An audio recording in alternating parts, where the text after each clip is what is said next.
Yo, what is up guys? Welcome back to another Reverse 1999 episode. In today's episode, we are going to continue on with Chapter 8. Now, last time we found ourselves in Sao Paulo, and of course we met our main cast for this chapter. We've got Vertin, Sotheby, um, Lopera, Lilia was there for a bit, as well, but Lilia was basically like traded for like Zeno's assistance, right? Of course, we saw Admiral Igor and his adoptive daughters Lopera and Moldir, who I think has an awesome design, and I'm totally in love with her character. But um, yeah, we met all of those guys, and then we went on a ship to Sao Paulo. We found Anjonala on that ship.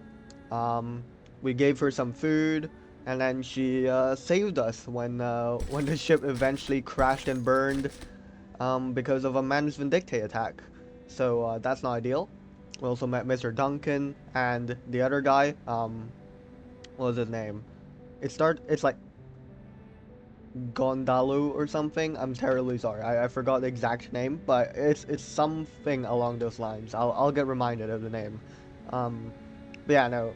At the end of last episode, we were like snooping in on a Apostles Brotherhood kind of like assembly, right? We've got Santos, who seems to be the big bad of this chapter. He was out here preaching the cause of the Apostles Brotherhood, which is basically just Manus Vindictae, but they've changed the name yet again.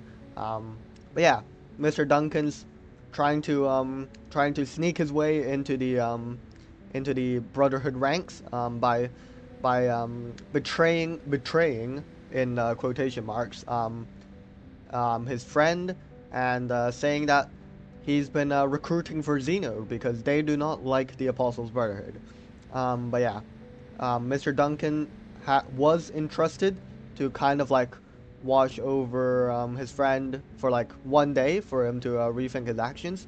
And yeah, I wonder what will happen with Mr. Duncan and whether his little his little infiltration will be successful. But yeah, let's press on now with part 8.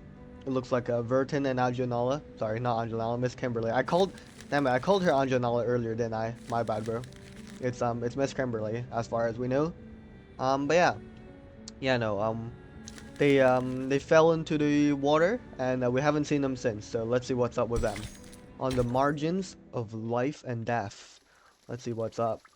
Oh yeah, and also last time we had another male voice.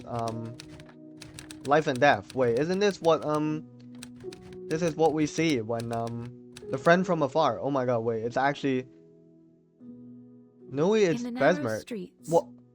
violence is so often more than just a means to ending conflicts. It is a tool, and one all too readily used. Okay, so obviously when I saw the typewriter and the paper, I immediately thought of both. I think both times when we saw Besmert typing, right? And I will say it's been a while since I last heard Besmer's voice, so I can't rehear it just yet. I must note, however, with some relief that segregation so commonly observed in other regions is absent here. The Arcanists of Sao Paulo live alongside humans, with the latter often displaying traits more common to their Arcanist neighbors. Passionate, if a bit touchy. Guys, so I might suck at recognizing voices, but I am like maybe 70% sure this is Besmer, right? And of course, oh yeah, and of course, we were heading to the veterans residence to search for the blind woman doctor who may or may not be Erd. And if Erd is Besmer, then that would be pretty interesting. But we still don't know how whether Erd has been surviving these storms or not. I don't think there was any explicit like evidence that Erd has been surviving storms. And of course, we did see Marta get cooked by the storm, like in chapter 7. So Life here is incomparable to the comfort, security, and freedom of New England.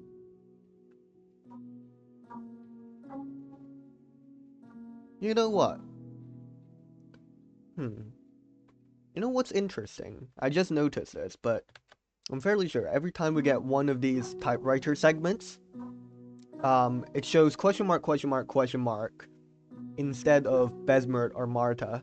Now, of course, we met Besmert in 1.6,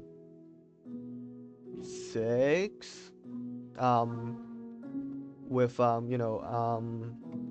notes on Schroeder, right? And we met Besmert there, and we also met Marta in chapter 5 and 7, I believe. And of course, she was named both times. Now, obviously, here, whenever we're at a typewriter, we don't see Besmert's face, but every time we've seen this typewriter and Friend from Afar, like it comes along with this question mark, question mark, question mark. So I wonder if like, so I'm fairly sure like this version of Besmert / Marta might be Erd. I don't know. I don't know what I'm trying to convey here, but like, you know how there's Besmert and there's Marta. So what if there's Erd as well as like a third version of Besmert / Marta, And like this version of Erd, all 3 times we've met her, is under the guise of question mark, question mark, question mark. So what if this is just Erd, and not Notes on Schroeder, Besmert, or chapter 5 / chapter 7 Marta. Does that make sense? Like there's I'm not gonna repeat myself. Hardship, violence, and oppression are the fundamentals of life. As constant as the sun, and as heavy as the rain. Actually, I might be lying. I might have just been lying during that, because I forgot what happened at the end of Notes on Schroeder, right? Because we know Besmert was coming up with the Notes on Schroeder, and it was the Friend from Afar series. So I don't think she was under the guise of question mark, question mark, question mark in it, because we literally met Besmert. Okay, now I'm confused. Now I'm very confused. I've confused myself. But yeah, I don't know. 1.1 and this, we've got question mark, question mark, question mark, but not Notes on Schroeder, I guess, because it wouldn't make sense for Besmert's name to not have been there. So basically, what I'm saying is that I've confused myself, and just ignore everything I've said just now. This country is renowned for its coffee and sugar. It is a land of beauty and bounty. Treasures too often extorted, whether by the princes of Europe and their donatarios, or now by the bankers and corporations. Alright. Despite all the centuries of treasures extracted from the land, desperation remains everywhere you look. It is a place where insurmountable wealth and the deepest deprivations are neighbors. Sometimes they lie only a street across from one another. The multinationals have cut open the country's throat, and now they drink it dry, leaving the people struggling with poverty and chaos. It is a bleak existence. Dear readers, I share this with you so the story of these people might be heard.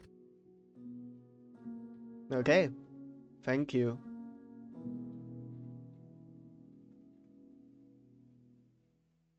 Okay, so this is the first time that Friends from Afar has made it into main story then, surely. Because both of the previous times they were side stories, side events. The doctor sits by the riverside. A small group of children gathered around her. They watch in awe as her typewriter hammers the letters onto the page. Alright, so she's just out here. That's very convenient for us, because we should be able to find her easily then. Shippy. Oh, there she is. Do you know, has life always been like this here? Dr. Dorez. interesting name. Um, yeah, I mean, I was kind of onto something when I said this was like a third version of Besmer slash Marta, but I don't know anymore.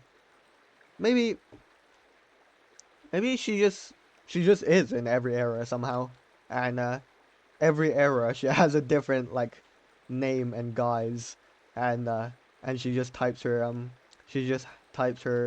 stuff like that. Her Friends from Afar series. If you ask me, Doc, San Oh, Paulo in 1990 isn't much different from Nassau's 1681. wait, this is a ship in a bottle. Wasn't something like this mentioned earlier in the chapter? I don't remember exactly what about it though.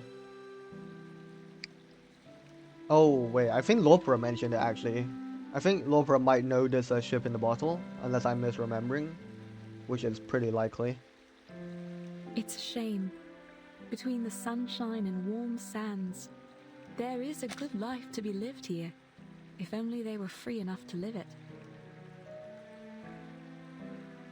The summer's long, just like the suffering of these people.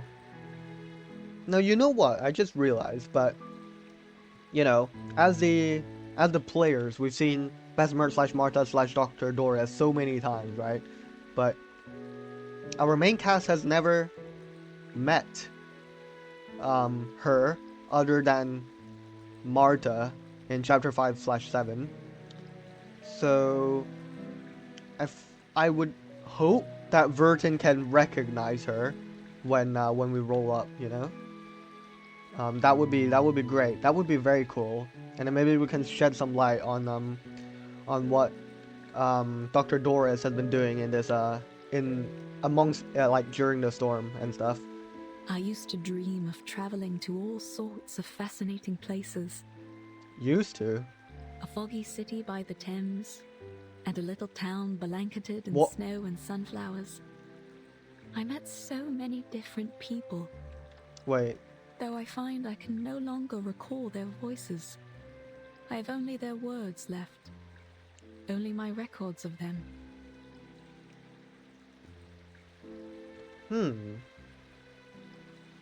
Interesting.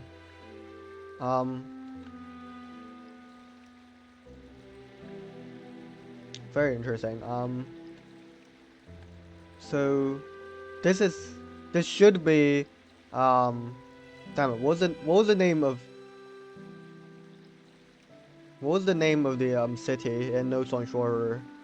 I forgot. But surely this is was it near the Thames though? But I mean obviously this one has to be Rayashki, which I forgot that she did in fact write Friends from Afar in Rayashki as well. Yeah, no, so this is suggesting that this Dr. Doris was Besmer then, no? Oh wait, no. No, both of no. Wait, yeah, no. No, there has to be Besmer then, right? Because when she was at Notes on Shore, she was called Besmer. So interesting. Okay, so this version of her okay, wait, if she remembers these, then that means she has to have survived the storm then, no? Because Rashki got cooked by the second or third storm. Was it the third storm? I forgot. It was either the second or the third. But yeah, no. Yeah, so if she can remember Rashki and Notes on Shore, unless this isn't Notes on Shore, regardless, she remembers Rayashki for sure. So that means she must have she must have survived like 6 storms or something from that point on. So maybe Marta didn't get cooked, you know, at the end of chapter 7. Although, oh wait, interesting, yeah. I don't know. We'll have to press on, but I was wondering if like this version of Besmer, I mean, yeah, if Dr. Doris, if this version survived the yeah, that chapter 7 storm, right? Because chronologically after chapter 7, so I mean, it wouldn't make sense if she remembers Ryashi, but not a Peyron? I don't know. Let's see. Have you heard of a weed down at the bottom of Lake Ilapongo? The people there turn it into a polenta with cornmeal. Supposedly, if you have it, you'd recall every last thing that's ever happened to you. Every bit of it.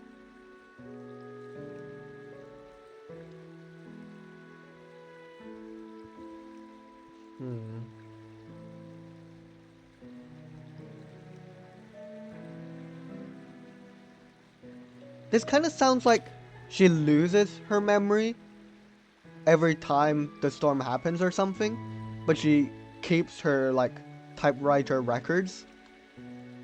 Maybe I'm onto something. Wow! What's a weed called? The children turn to the ship in the bottle, their eyes filled with curiosity.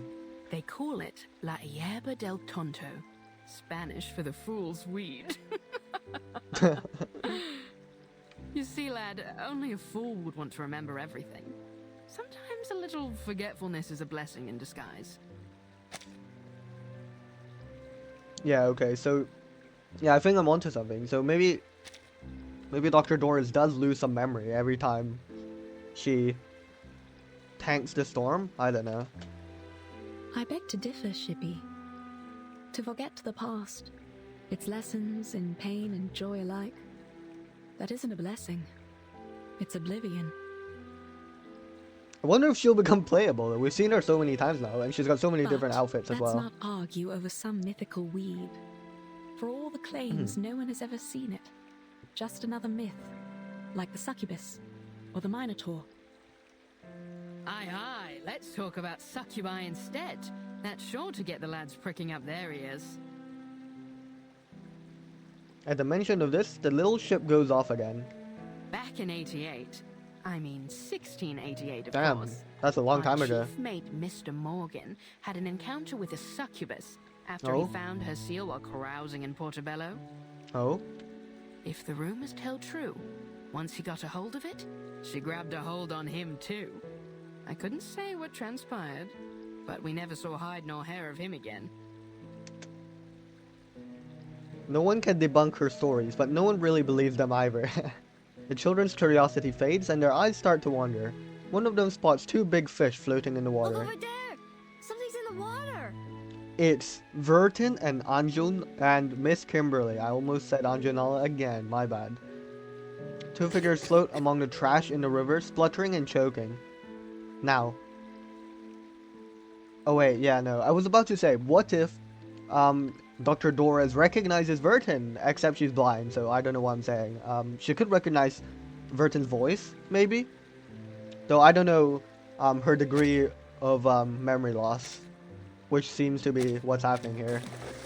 One is clinging onto the other as they struggle to swim to shore. What the devil is all that commotion? Come on. I can't believe we found her this quickly, actually. I can't believe we found Dr. Doris this quickly. Come on, we are bound to have, like, the interaction of all time. Come on. Vertin, open your eyes, clear the water out of your eyes, and take a good look at Dr. Doris right now. Hey, wake up! Hello, Miss Kimberly. Hey, stay with me! Can you hear me? Hello? That's not good. If we're unconscious, then we can't recognize each other. Kimberly pats her fallen companion's face. No response. She's still breathing. Why won't she wake up? Well, luckily we've got Dr. Doris here. And now that I think about it, I've never seen Besmert / Marta show that she knew how to be a doctor, so I wonder how that came about as well. Like, why is Dr. Doris a doctor in this era instead of like an What happened to the lass? The little ship makes its way over, followed closely by the children and the doctor. Seeing the group of strangers approaching, Kimberly tenses up. Miss, are you all right? Is there anything we can do? Oh, and you know what? Dr. Doris' hair color is pretty similar to Vertin, isn't it? Right? And isn't there like some mystery around Vertin's mom or something? I don't know. I heard that from Yes, I'm somewhere. fine. The ship went down. Blow me down. These waters are getting rougher by the day. The little ship sways back and forth in its bottle, showing off its excellent condition. And we drifted down the river until we reached the shore here. A long way to go, only to end up in the favela. I know she's traveling with her friends, but I don't know where they could be now. Everything happened so fast. Shippy, what's going on? Are there people that need care? What's their condition? Just one, alas. She's still breathing, but she looks like she's been keelholed for a bit too long.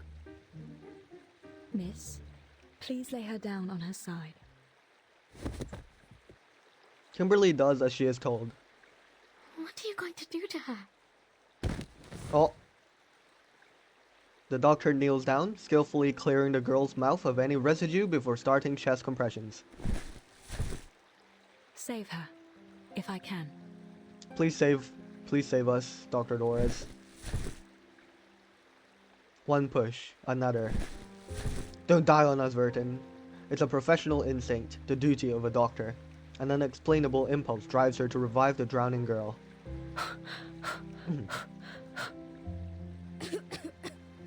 The girl coughs up some water. The doctor continues. Good, good. She'll make it. Please, make sure her airway's clear. She coughs out more water, but she still lies there, unable to move. Are you sure about that, Doc? The lass looks paler than a ghost. I think she's burning up. What, like a fever? The doctor touches her forehead. It's burning hot. Oh damn. That's not good either. You're right. We'll need to take her back with us. I'll fix some medicine for her. Damn. Thank you very much, Dr. Would you Doris. give me a hand, miss? Help her up on my back. Kimberly obediently helps the blind doctor lift the feverish girl onto her back. Oh. She's almost as light as a child. The children run ahead, pulling aside the hanging clothes for them to pass. I need to run some tests and see if it's just an ordinary fever, or if she has contracted something from the water.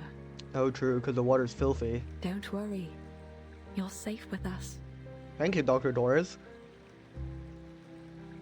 The doctor speaks herself, or perhaps in reassurance to the unconscious girl.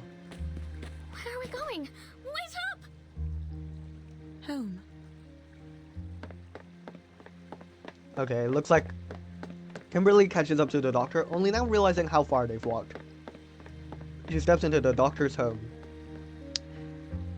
Yep, looks like this reunion of Vertin and Dr. Doris is going to be on delay for a little bit, cause yeah, she's unconscious right now. What does her home look like? I guess we'll find out in the next part. Okay. Yeah. Wow, I feel like that part was insane. Like, oh, and this is the last Paths of the Past. No way, wait, this might be huge. Hello, can I click? Hello? Why can't I click anything? Okay, there we go. Memories from her past rush through her mind, but she hasn't been able to process them yet. Tap to collect the fragment. She used to comfort those childlike elders with a siren song that made them forget their pain and aged bodies. Siren song? Surely that's Anjanala, no? Yeah, it was. Okay.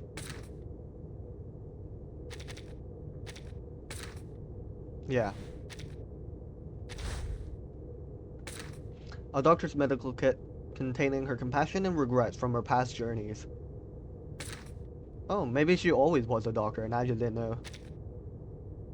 Because we only really saw, like, her as, like, an explorer in No Shoru, no? But yeah, okay, one more choice. Interview guidelines. A conversation filled with one-sided questions that doesn't necessarily have to feel like an interrogation. Miss Barbara? Oh, Miss Barbara, thank you for agreeing to this conversation. Please relax. This is the Foundation's way of reciprocating Utu's interview. We can proceed at your leisure. Yes, it is rare to be the one asking the questions and hosting the editor of Utu. Let's make the most of this opportunity. Regarding your method of avoiding the storm, I'm sorry, but you probably know you cannot hear the wind, so you can't hear the secrets of the storm. There's nothing I can do about it. Oh, okay, so Utu has their own way of avoiding the storm. Oh. Utu shows no interest in cooperating on the storm issue. I'll note it down like this for the record. That doesn't sound like an amicable record, but maybe that's how it's perceived by you. Let's move to the next question. From what we understand, Utu has a unique communication method. Can it help you locate each other? Does it work for ordinary contributors? Only Utu members can hear the wind, but I can ask about the source location of the contributors package for you. Miss Barbara? Sorry, the wind just told me something unrelated. I need to head to Texas now. Oh, I see. So this is before 2.1. Our conversation isn't over. I apologize. I must go to Highway 77 immediately. Please allow me to end the call. The other party then hung up. Matilda has been appointed as a special investigator to continue our interview on Highway 77. The task has been transferred to the timekeeper. The timekeeper has returned with information indicating that Erd might be at the Sao Paulo's veterans residence in Brazil. Spectacular. It is crazy though that Erd is Oh wait, I just clicked. That would explain why Erd knew about Aperon. Cause she was there. Cause yeah, Marta was there. Lol. Okay, but yeah, no, this changes everything. This yeah, so Utu has a way of avoiding the storm, and they of course they can hear the wind somehow, and I'm certain Dr. Dora / Erd / Besmert / Marta can also do that. Yeah, it seems to me that she loses memory every time like she survives the storm or something. I could be wrong, but it seems like that was what was going on there. But yeah. Let me just. Oh, I can't be asked. I'll buy from the shop later. Let's press on. Aged like fine wine. Let's press on. See what's up. I wonder when we'll get reunited with Sylvie and Lopera and like Mr. Duncan, you know? Regardless, here we are. We are in a shelter in the favela. A fan whirs loudly, yet the room is just as hot as the outside. The doctor gently lays the unconscious girl down, resting her hand on her lap. Sorry, her head on her lap. She lightly strokes her flushed face. This is cute. So you weren't even traveling together, and still you brought her all the way here. You have a good heart, Miss Kimberly. You flatter me, Doctor. It was only that the current pushed her to my side when we all fell into the water. And I just couldn't forgive myself if I were to let her drown. An accident, or perhaps fate. In fact, she and I had met briefly before, in Texas. We didn't part on the best terms. Sometimes we find ourselves in quarrels, even among friends. No, we aren't. Okay, let's see. Vertin is like stirring. Let's see if Dr. Doris recognizes Vertin. I'm certain Vertin must recognize Dr. Doris, right? Like, Vertin has seen like one blind woman ever. Shh. We should let her get some rest. She's not stirring just yet. Kimberly falls silent. She squats down, watching her the way a cat peers at a sleeping baby.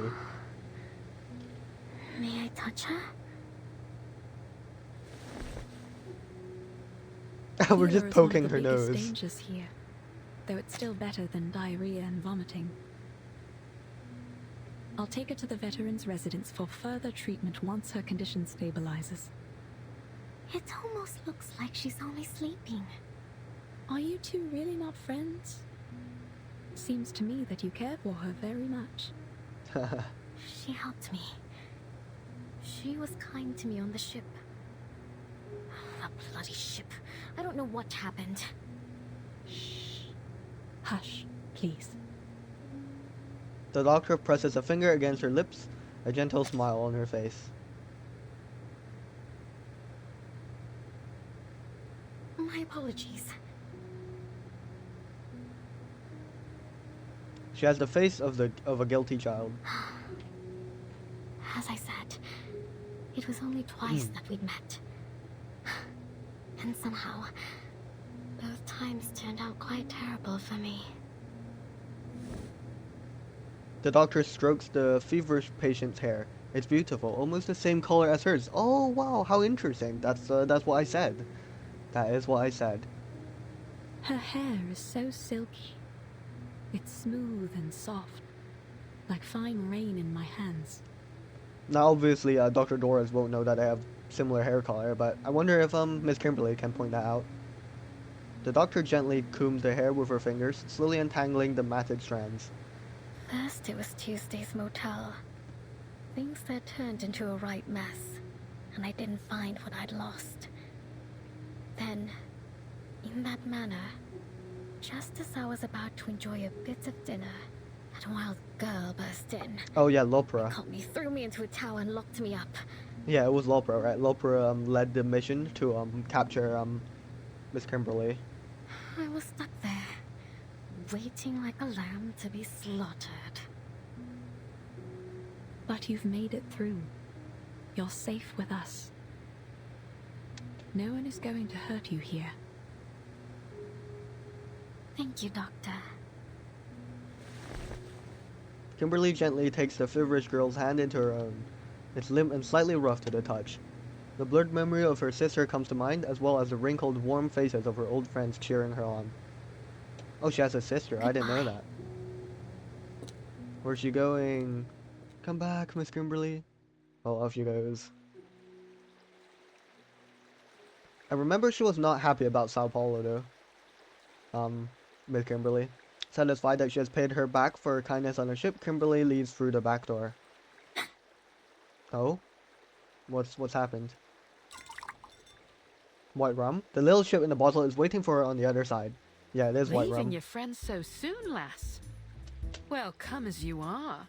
I'll give you a lift. Perhaps we might have a bit of an old jaw along the way.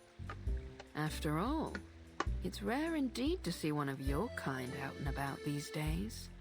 Oh, so she knows. White rum knows. A lift? Pardon me, madam, but I'm not sure you could bring me anywhere. You're a little too small and a little too stuck in that bottle. A galleon born from the 16th century's dreams of exploration.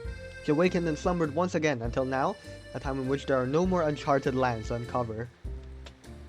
Climb aboard, matey. So where's our heading? Or shall we go for a ride on the river? Don't be shy, I aim to make a friend of you. Now, I do wonder,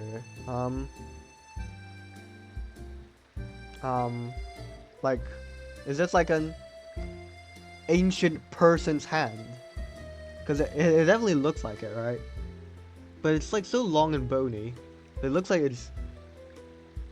I don't know what I'm trying to say here, to be honest. But I wonder whose hand this is, that's holding up the bottle. Surely that's a bit jarring, no? Just seeing like a hand floating around holding a bottle and a ship inside. Kimberly looks hesitant. Don't be shy. I let the little ones play on my deck all the time, climbing here and there, like a bunch of cheerful little monkeys. Oh, so maybe the ship inside can like come out and like expand into a And big not ship? just them. I ferry the good doctor from here to the veterans' residence too. Oh, cool. You'll have to wait till we reach the sea to see me at my full size. Okay, so yeah, she does grow. That's cool. This is a nice drawing. Once the water opens up, that's when I'm really free. The sailboat slowly drifts away from the doctor's hut. Now, I ask again. Where are we going, mate? Can't just let the wind decide our course. Why not? I should like to go somewhere nobody will ever find me. Damn. Confusion, chaos, escape. Perhaps tomorrow will be just like all those yesterdays. I'm afraid there's precious few places like that anymore, lass. I've spied the globes they've got nowadays. Seems like every last step has covered the four corners and back. But aren't you a strange sight, lass? You know, I've seen your kind before. Beautiful to look at, aye. But there's a darkness in you that lies beneath the surface, isn't there? But you're not like the rest of them, you'd say. Well, I would sooner believe in a map to El Dorado before I'd swallow the idea of a succubus with a heart of gold. Yeah, alright, so she is a succubus. So, was that girl your master? Did she have your seal? If that were true, then heart of gold or coal wouldn't matter for none. You'd be as thick as old tar. She's been found out. She's a member of an ancient race, once wanted, even hunted, and now forgotten by the world.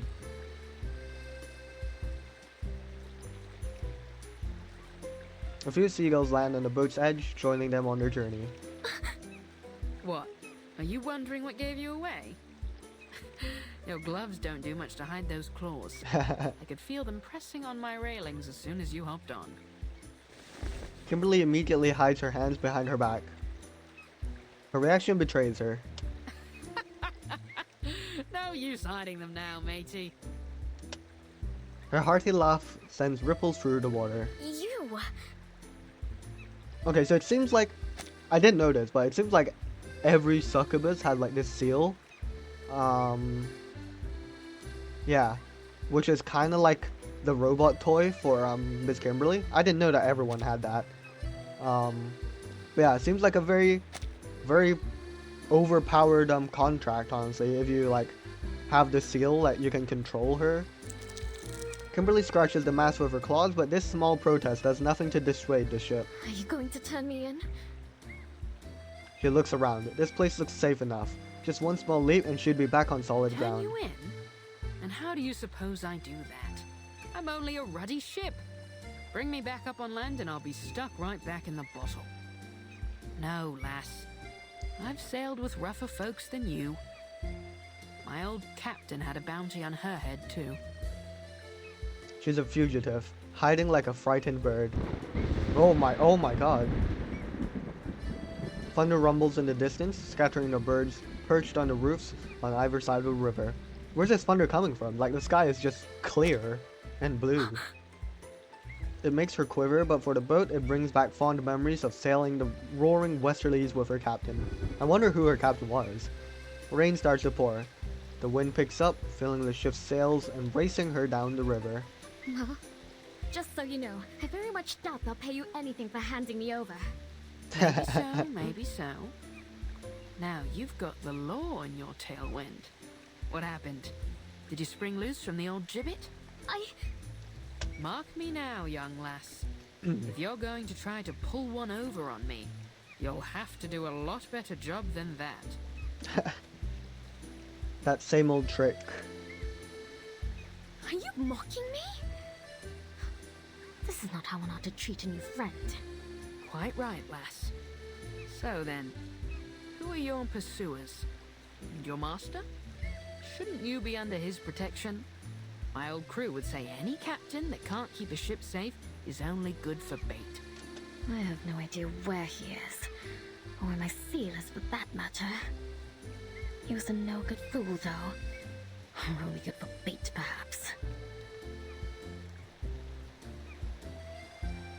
I hope he's dead, rotting in some sewer back in San Francisco.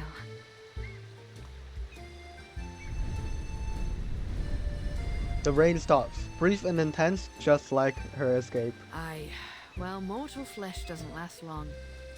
I've ferried many a passenger in my days, and none yet have escaped when Davy Jones came calling their name. As I recall, the first that went was William Halfling. He lost the other half in a fight at the port of Southampton. Damn, hanged Southampton. on the governor's orders. And Edward the Red Hand, a nasty piece of work from the Low Countries, loved a bit of throat cutting, until he got his own throat slit by some fool in a ramshackle pub on Tortuga. I didn't expect Whiterun to be such a prominent character, to be honest. Very cool. She fondly remembers every one of her crew. Though they all died hundreds of years ago, it still feels like yesterday to her. Sounds as though they got what they deserved. That they did, lass. They all got what they deserved. Some hanged, some drowned, some we marooned on a desert isle with naught but a pistol and a flagon of rum. I've been to Plymouth, Nassau, Port Royal. I once even slipped into Seville disguised as a merchantman to smuggle pepper and cinnamon. Wow. Wherever the captain wanted to go, we sailed. An exciting, dangerous life, yet ordinary in its own way. The countless cannonball scars in her hull alone tell the story. But one by one, Davy took them all. Now here I am, a ship without a captain, my own master. Yeah, Whiterun and Miss Kimberly's story, they're pretty similar, I feel. I suppose Like that's a their lot to take in. situation, I guess. You ever thought about living a different life? To set sail for some far corner of the sea? Living on spiced rum and jerky thick as a buccaneer's hide. How's that sound, lass? Not that I'm saying we set sail today. It's only a bit of old fancy. I really can't say. Chibi. I suppose I can't. Not yet, at least. There's something important I need to retrieve. Yeah, the robot. That's Captain Whiterun to you. The ship of a captain and captain of the ship. I prefer... Wait, Oh, is she seasick? sorry. Oh well, off she goes. Seasick. Back at the favela. As the ship docks, she leaps back ashore, doubles over in an alleyway, and retches. Seasick? I hadn't thought your kind capable of it. I didn't expect this either. Can rolls over, gently hitting her foot. Annoyed, she kicks it away. Not far away, a few boys have been practicing their soccer skills with it. One mischievous boy kicks the can backward toward Kimberly. What now? This time, she picks up the can and angrily throws it at the boy's head. He's dead! I like this girl. She's Oh, feisty. he's not dead. He straightens himself up as he slowly makes his way toward her, a cocky grin on his What with face. the Brotherhood, Gorota? You apologize, now we might just let you go. Oh my I god, told not you the now Brotherhood. that Lord Santos is back. We can make this rougher for you if you like. And we're back to fighting kids. We're back to fighting kids, Careful, guys. me lads. I wouldn't pull those knives. Things may go rougher than you'd bargained for. Here we go, we're fighting kids yet again. It's been a while since we last fought some kids. And we've got Lord Accurate and Miss Kimberly on the team. they all look the same, that's so funny. And they're invisible, that's so annoying. Precision incantations feature a highlighted border and a dedicated precision slot marked by 4 orange corners. Typically appears in rightmost position of a spell dot. Wait, did I not just read that? I just read that. It's the same text, no? Hey you, jerk, why don't you show us what you're really made of? Oh. My mom can throw plates better than you can throw that garbage. Was that the best you've got? These slippery little buggers are going to be hard to catch. I know. Ugh. I'll catch them one way or another. Here we go. Okay, that's our thingy. Perfectly understood. What's precision gonna do though? Does it like counter this thing? Oh damn, that's OP. Please stay back. I'm gonna try this out though, just to see if it actually hits them, or I'm just gonna cry about it and just waste an attack. Let's see. Be careful.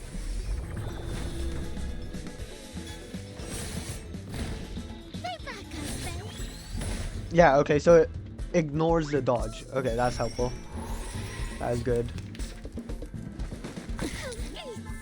You won't get away. Oh, that's annoying. They dodged both of those. Here we go. This has their precision. That's very nice. So Please let me. Please stay. I guess this should be enough, right? Wait, how did they dodge that? That was like the precision one, no? Okay, I guess I don't really understand what's going on. How are they still dodging, by the way?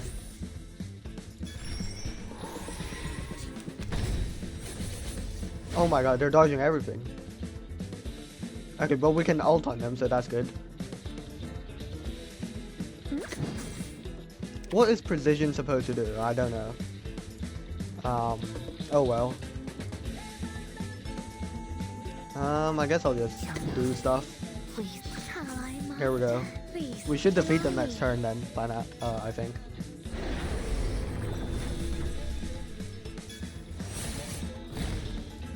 They keep dodging everything, it's so annoying. 强梁既出，王有不为。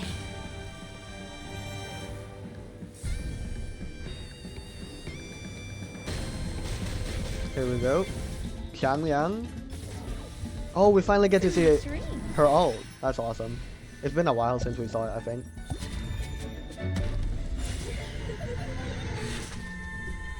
Yeah, take that, kids. This is what you're dealing with. Lore accurate battle. Nice. The way forward requires a determined heart to resist temptation. Nice. Yeah, take that, kids. That's what you got. The boys are no match for her. Not so tough now, are you boys? Try this again, and I'll make a mince out of what's left of you. That's hilarious. She angrily kicks the can into the river. I know your fathers, me boys, and I think they wouldn't be none too happy to hear you claiming to be with the Brotherhood. Haha. Let go. We're wasting our time here. The boys scurry off, muttering under their breaths. Bilge rats, the lot of them. Not even fit for the apostles. Brotherhood always lets their knives do the talking. If there'd been any doubt of what you are, lass, that fight sure cleared it up.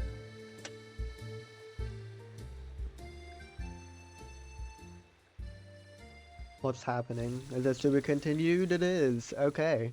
Wow. Yeah, wow. Cool.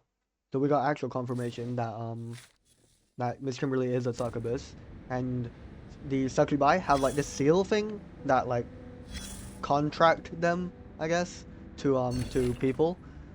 Anyways, innovative advertising. A magazine clipping is posted next to a pile of glass souvenirs, a very effective promotion. Boyle's Impossible Flask. Okay. Perhaps you are familiar with the Royal Society. Maybe you're even able to name every president. But do you know its predecessor, the mysterious Scholars' Assembly, known as the Invisible College? Today, we will introduce the central figure of the Invisible College, Robert Boyle, the famous alchemist, natural philosopher, and founder of modern chemistry, along with his mystical stories. When discussing Boyle, one must mention Boyle's law, which states that at a constant temperature, the pressure of a gas is inversely proportional to its volume. Yeah, I remember this. I learned this in physics, though. Boyle demonstrated that with a U-shaped tube filled with mercury. Is it? I guess. I forgot how it was proved. But before that, Boyle tried various devices and countless designs in his quest for a frictionless flask with a piston. He even employed arcane skills, casting an incantation of proportional scaling into a flask. As a result, the flask could indeed compress and expand objects perfectly. However, arcane skills being what they are, the object's mass would shrink with its volume, and the process would cause noticeable temperature changes. A very successful arcane skill, but failed experimental apparatus. These flasks were eventually donated to the Royal Society, but it's said that some ended up in private hands. Oh, white rum. Yeah, so keep an eye on the ordinary flasks around you. One of them might just be a highly convenient impossible flask. Alright, so that's white rum. We've got a little path of the past here. A roll of bandages fighting back death's descent upon her patients and extinguishing the world's light from the eyes of the doctor. Interesting.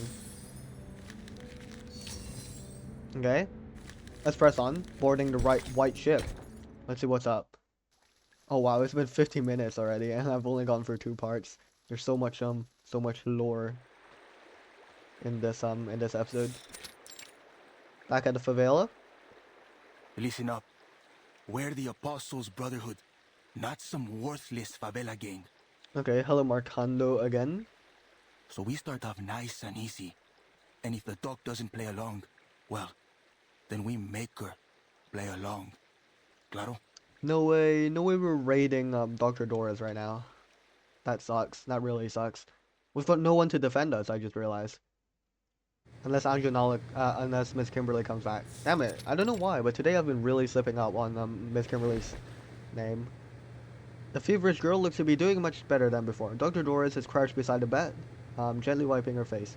But yeah, no, as I said, like, Dr. Doris and Vertin is very vulnerable right now because they don't really have anyone to defend them from the Apostles' Brotherhood. Maybe Miss Kimberly will come back, I don't know. We'll see. A few uninvited guests burst in. Hola. How can I help you, gentlemen? Hey, is she really blind? I'm afraid yes. But please don't worry. I'm more than able to treat all my patients.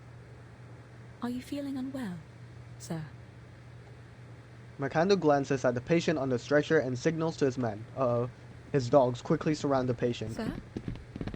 We heard that you're a good doctor. We got someone who needs your help. You're Dr. Doris from the Veterans Residence, right? Yes. And may I know who you are? I won't turn away a patient, but I'll also need some assurance that you can be trusted, sir. So, is she coming with us or not? Bruh, Brotherhood member, what are you doing, man? He kicks over a cabinet, causing the test tubes within to smash in a small explosion on the floor. Oh, what? What happened? Why are we jumping back to Did here? you hear that? Alright, they just heard that. Sounds like some kind of explosion near the clinic. Should we go back? It could be an accident, but she's got away with her equipment. Doubtful she's the cause of this. Save us, Miss Kimberly and White Rum. Steady on then. Let's hurry back and see for ourselves. Alright. Thank goodness they were still nearby. That's not how you treat a doctor, lads. The thugs instinctively draw their knives, a habit developed in their line of work. What are you doing to her?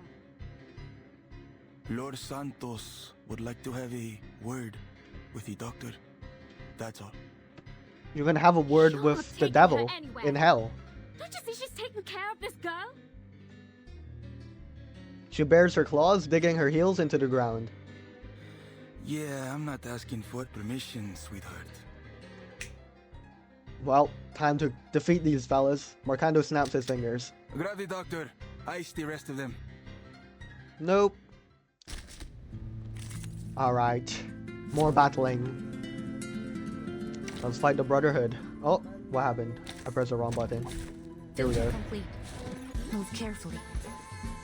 The funny thing is, like, all the enemies thus far have been, like, plant afflatus enemies. Maybe it's just, like, specifically designed so that you would just absolutely cook these guys with, like, Anjanala. Please And, lend me your power. Anjanala / Miss Kimberly. And maybe Mr. Duncan, because I think he's Feast of Flatus as well. Awaken. Let's see. Is this precision going to defeat this guy? I know they dodged that. Okay, so for some reason, Anjanala / Miss Kimberly's attacks do hit with the precision. I'm so lost. My responsibility. Alright. Cool. Please stay behind me. Here we go. Understood. Oh, maybe you need precision to deal more damage or something. Never mind. I lied. Won't get away. Yang Yu is just having a tough time dealing damage. That what? Even as tough as waking up an old factory man. Yeah, take that, bozos. Kimberly clasps the head of a thug in her claws, poised to crush it, but she hesitates, glancing back at the doctor. Stop. Enough. I won't have you fighting in my clinic. Kimberly releases her grip. Doctor? But they've got the girl, Doctor. They got Vertin. The feverish girl's unconscious body has been thrown over the shoulder of one of the thugs. Oh shoot, that's not good. This lady definitely isn't from the favela. So what's she doing here? She's ill. She needs my help. That is all I ever ask. Well, all we need is you, Doc. So how's about we Oh make a no, deal? that's not good. You come with us. We let the rest of your friends go. Understood? Not a hostage situation. So be it. No, Dr. Doris, I knew she would say yes as well. She doesn't hesitate to accept. Please, Doctor, stand aside. I'll happily take care of these rats. I have no doubt about that, miss. However, once violence starts and blood is spilled, there will be no end to it. For now, I would be happy to meet with the That's not Senor good. Santos and seek out a peaceful resolution. Oh my goodness. I'll come with you. See? We can all be friends. Now, interestingly, Mr. Duncan is infiltrating the Apostles' Brotherhood, so maybe he can do something to help Dr. Doris, because he should know Dr. Doris, right? Because he's also from the Veterans Residence or something.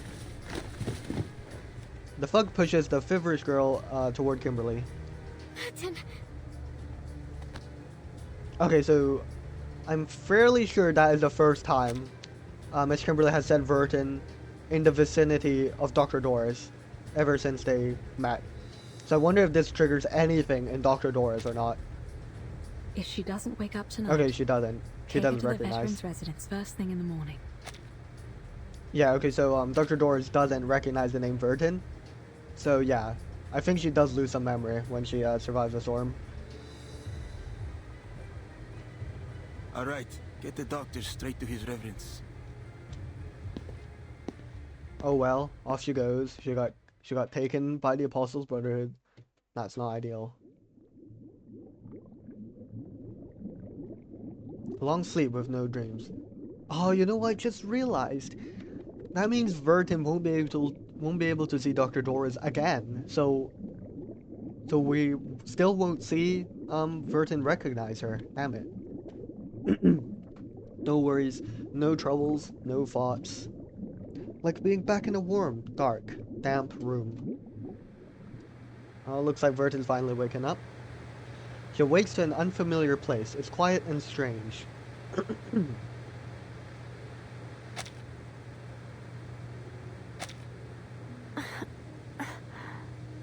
Unfortunately, she won't she hasn't seen Dr. Doris, and she also won't recognize the name either, so that's annoying. Have a good rest, did you, Sleeping Beauty? Oh, but I guess she would at least recognize that the blind woman was here, right? The doctor at the veterans' residence. Vertin! You've missed quite a bit. All terrible, I'm afraid. A talking ship inside a bottle. A tiny floating fortress on the water, and beside her a worried Miss Kimberly. Where am I? You and this lass were drifting down the river after your ship went down. You'd have met Dr. Doris had you woken up a little sooner. For real, and I really wanted that to happen, but unfortunately she was unconscious. Dr. Doris. Yes. She's a doctor from the veterans' residence. She saved you from the very claws of death. She... You missed her, Vertin. You missed Erd.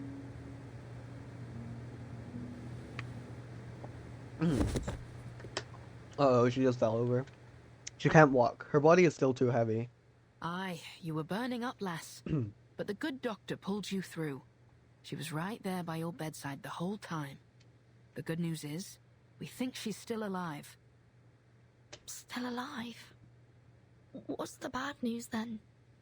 The bad news is she's been snatched up by the Apostles' Brotherhood. Terrible What? news. Rest now, lass. They aren't likely to hurt her for now. You'll need your strength for later. Some scallywag by the name of Santos wanted to have a word with her, so they said. I'm fairly sure Vertin doesn't know of Santos yet, because only Lopra interacted with Santos, right? And now Sotheby and Mr. Duncan. Everything has gone to hell since that ship sank. But Lepera and Sotheby, where are they? There's a shooting pain in her arm. Oh wait, White Rum should know Lopra, right? Because Lopra visits the veterans' residence. I remember we all fell into the water. I'm sorry, I didn't see them. We washed ashore together. My map. Have you seen it? I have to get to the veterans' residence. They may very well be waiting for me there. Come on your feet. Well, I may be just the ship to get you there, ladies. Thank you very much, White Rum. Hopefully, Miss Kimberly doesn't experience any seasickness again. She didn't seem to have such a problem while she was on the cruise ship, right? On the way to Sao Paulo. To be continued. Okay. No problem. Let's press on. Let's press on. I can't believe they miss each other, man. Vertin and Dr. Doris. Let's press on. Sao Paulo Bossa Nova. Okay. Sao Paulo Bossa Nova. Let's see it. Looks like we're jumping back with Lopra and Sotheby and Mr. Duncan. After instructing his men to take Dr. Doris to their chapel hideout, Mercando walks over to Duncan, who is watching over a group of hostages. Oh, damn. You're a clever one, viejo. I like working with your type. Didn't realize Duncan was here as well. Oh, right, his name was Galeno. Sorry, bro. I misremembered his name, like Gonzalo or something. Oh, my bad, Galeno. The hostages are lined up on their knees, their hands tied behind their backs. Mercando has ordered them be taken to the manor. Much appreciated. I've tried to pick up a thing or two over the years. Okay, but surely he must recognize Dr. Doris by now. You've had plenty of time to learn, a man of your age. By the way, what about that girl? Where'd she go? Sotheby? Sotheby is missing, yeah. Dunno. Maybe got scared away. You know how little rich girls are. I'm certain she's found her way back to her daddy's bodyguards. She'll be no cause for concern. Fine. No need to worry about this spoiled little girl. Now this bastard, on the other hand. Galeno. Mercando kicks Galeno hard in the stomach. Leave the boy be. He's not got much time left if he doesn't give up those names. His eyes dart around, keenly scanning his surroundings. Mercando had left with about a dozen men, but he's only come back with 9. Hot enough out here? Luckily, I've got a bit of vino left. You a fan of wine, Senor Mercando? I'll fetch some for us, and all the brothers and sisters here. Let's drink to the Brotherhood and the opportunities that lie ahead. Okay, buddy. You old fox, I see your game. But why not? We could all use a drink. Can we drug them? You, over Is there, that a thing we can do? keep a watch on this guy. Don't let him get away. He gives Galeno a kick in the backside as he leaves. Oh, Galeno. He's just having a tough time out here. Old Duncan waits by the water, his eyes anxiously fixed upstream. Eventually, a small boat carrying Lopra and a few men rows into view. Finally. The boat docks and they jump ashore one by one carrying spiked wine in their hands. Yeah, alright, nice. Duncan, you nearly had me there. When did you plan all this? I've had it brewing for a while, but things have been changing fast lately. Honestly, I didn't expect to be doing this now. Damn, alright. He counts the men, just 6 of them. Fewer than expected, but enough. There's enough snoring syrup in the wine now to put them all in a dreamy, deep, deep sleep. Amazing. Oh, but might it have had a stronger effect if I had included a dash of slumber belladonna in the recipe? This will be more than enough, little lady. We only need to get them to drink the wine. Then... Oh, then you must drink this. Just a drop. Oh, we've got like an antidote. She rummages around in her skirt for the potion. Eventually, she produces a bottle of thick pine green liquid. It will stay on your tongue and prickle around in your mouth. That way you won't drift off like the others. I've concocted much tastier potions before, but this one... What about this one? Memories of her past experiments come flooding back, almost bringing her to tears. It'll do just fine. Thank you, little lady. He smiles as he takes the bottle and downs its contents. He raises his flute, signaling the next step of the plan. Pass me the wine and wait for my signal. When you hear me playing this flute, you'll know it's time to strike. Alright.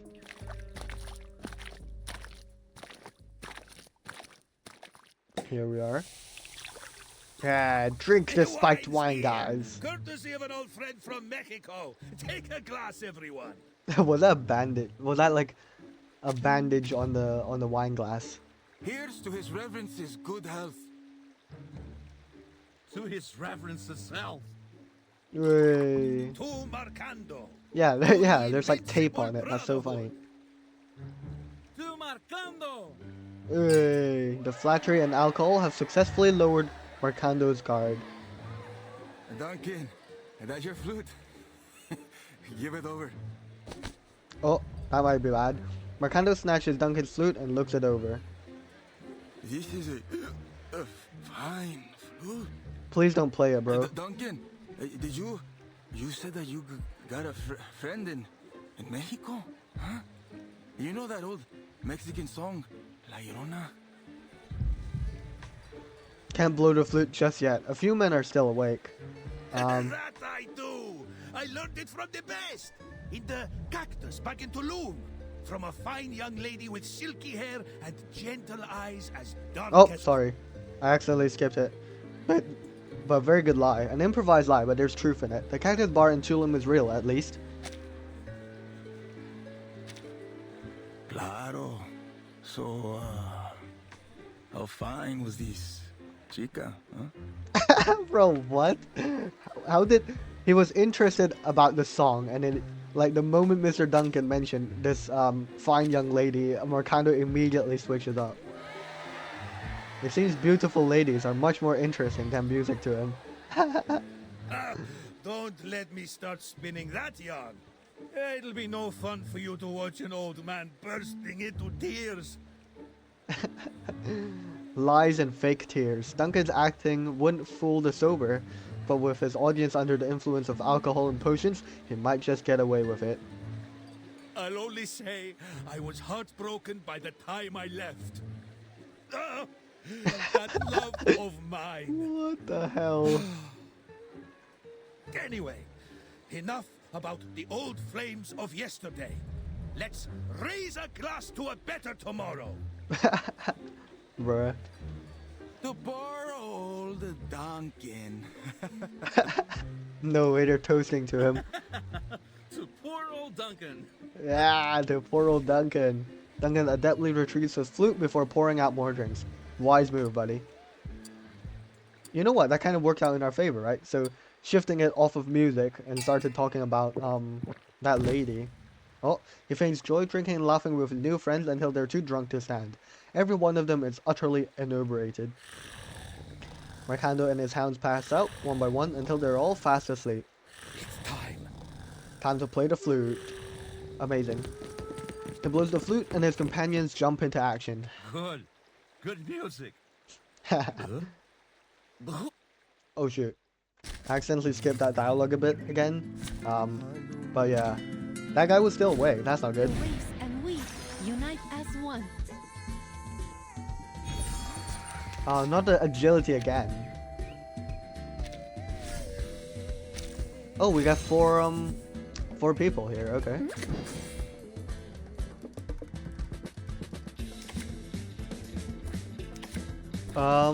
Please stay Alright. behind me. Please let me your I'm power. going to ignore the precision because I still don't know what it Have does. little faith in me, Master.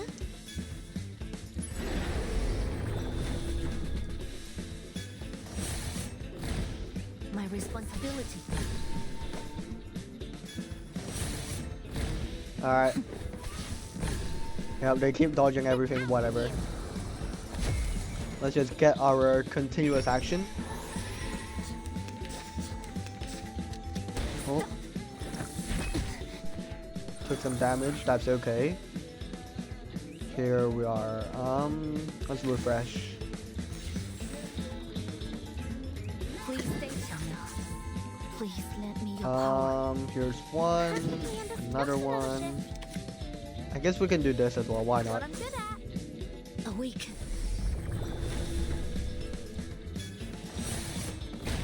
Oh, nice. Damn.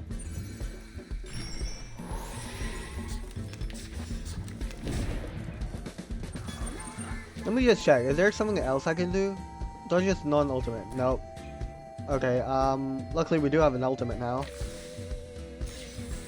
Let's see if there's anything more I can do. I got this. This I can has do it. continuous What I'm action. good at. Just another Do shift. this and this. Aye, Master. These guys are gonna get cooked. And even the clouds.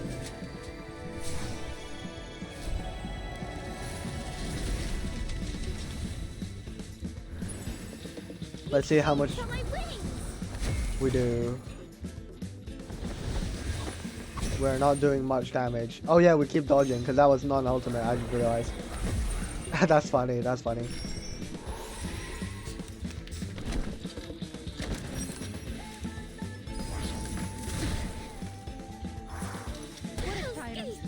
Alright. Alright, let's go. 强梁既出，王有不为。 Nice. At least it's giving me more opportunities to use my ultimates, which I like never use because the enemies keep dying. Dream. Nice, another Miss Kimberly / Anjanala ult.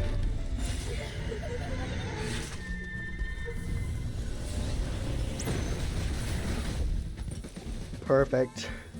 Perfect. Good stuff. Finally, it's just you and me, Master. Good stuff. Lopera, Galeno, come on, give me a hand. Alright, alright. Pinche traidor. Oh. Time to cash you out. He pins the struggling Marcando to the ground. You'll be begging for Lord Santos' mercy. Haha. Be reasonable, kid. The Brotherhood is finished. Your time's up. Alright. He pulls the knife from Galeno's waist and finishes Marco off the Sao Paulo way. What does that mean? Is he dead? Surely not. Don't let them slip away. Mr. Carson, but you... Oh, so he actually killed Marcando. Damn. She swallows her words. No, her butler would never do something like this. This is the raw, fierce power of a man who has lived on the streets of the favela. Meanwhile, Lopera catches up to a fleeing thug and cracks him over the head with the butt of her gun. Let me. He picks up a metal bat and stands over the fallen thug in front of Lopera. He's already fallen, bro. Think What are you you can doing? handle this? Yeah, I've got it. Alright, buddy. Okay, Galeno. He swallows hard and aims at the spot where the gun butt has struck. For the favela. We're just killing people. Brotherhood must go. Oh, damn. He's just killing this bloke. Seems like hitting someone in the back of the head with a metal bat isn't very good for them. The battle is over. Sorry to put you through all that, kid. Don't mention it. If this means we can get rid of them for good, it'll all be worth it. So what's next? Next, Zeno will come around to pick you up. But first, we've got to get back to the veterans' residence. Alright. Unease spreads among the group. They exchange a few glances. No, senor. One of you has to stay. The people need to see you, or they'll worry that you've deserted us. Bruh. I can make it there on my own. Stay with them, Duncan. Alright, Lopera. And me! And Sotheby, yes. An unexpected volunteer steps forward. I've seen there are many sick children here in the favela. I'm certain that I could do something to help them. I'm not sure it's a good idea, Sotheby. The favelas can be dangerous if you don't know them. The brave young lady can stay with me if she likes. I'll keep her safe. Galeno and the others nod. What do you say to that, little lady? Let's see if Mr. Duncan's defeat of Marcando, let's see if that changes her Miss opinion. Sotheby is never afraid. It's decided then. Lopera, Alright. head for the veterans' She's so residence. chill. Tell them what happened and contact Admiral Igor from there. Alright. All hesitation leaves Lopera's body once she hears her father's name. Galeno, you've done us proud, kid. If I were king, I'd have made you a knight. Who knows? Maybe the little lady could do that for us. But first, young Galeno, we'll seek another deed worthy of knighthood. It's time we fight for our people. Very inspirational. I wonder if we'll see Moldir anytime soon, cause she was investigating who released the seal on the tower and in the Xeno camp. It's so funny that Vertin literally just rubbed her fingers on the array and then it just freed Miss Kimberly. That's so funny. All right, does that? Let's press on. Very awesome developments thus far. We've got Path to the Past, an ordinary-looking wrench bursting with stories and the marks of time, just like the old craftsman it belongs to. Nice. Let's see, anything I'm missing in the Paths of the Past? Not really. We've got some more rewards here, that's nice. Alright, let's press on to part 12, Silent Night, Holy Night. Alright. Let's see what this part has in store for us. The route from the favela to the veterans' residence is quite familiar to Whiterun. She has ferried the doctor back and forth countless times. Okay, You ever been to a veteran's residence? Not many young faces there, besides Lopera. As far as the doc goes, doubtful anyone knows her real age. And even the saltiest sailor knows better than to ask a lady her age. alright. But yeah, still waiting to see the Vertin and Dr. Dora's interaction, you know? Here, is this it? Damn, it's nighttime now almost. Or basically nighttime. Ooh, I see that joke missed the bow, so to speak. Mr. Bow, bruh. No. It wasn't a bad joke at all. Really. A joke would usually warrant some kind of response. Aye. Thanks for the kind words, lass. But best to leave old Flotsam where it lies.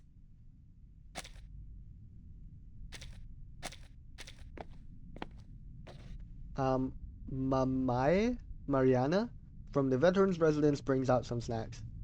There's plenty of sugar to go around in this neck of the woods. Have you been filling this sweet young lady's head with your tall tales, Shippy? The little ship used to live with the doctor in the veterans' residence, but today she returns alone, and neither one of her two passengers is her old roommate. Sorry to show up without proper notice. Oh, don't worry about it. Any friend of Lopera is a friend of ours. Amazing. Oh, if you'd come a couple of days earlier, we would have introduced you to Senor Duncan and Dr. Doris. But they've not been around in a while. That's a shame. I was looking forward to meeting them. Hopefully we'll see them soon. Yeah, hopefully. Kimberly wanders the courtyard. She's still on guard, but she seems to be oddly familiar with this place. Yeah, because she said she doesn't want to return to Sao Paulo. So, yeah, maybe she used to live here or something. You know, I knew a girl who looked just like her.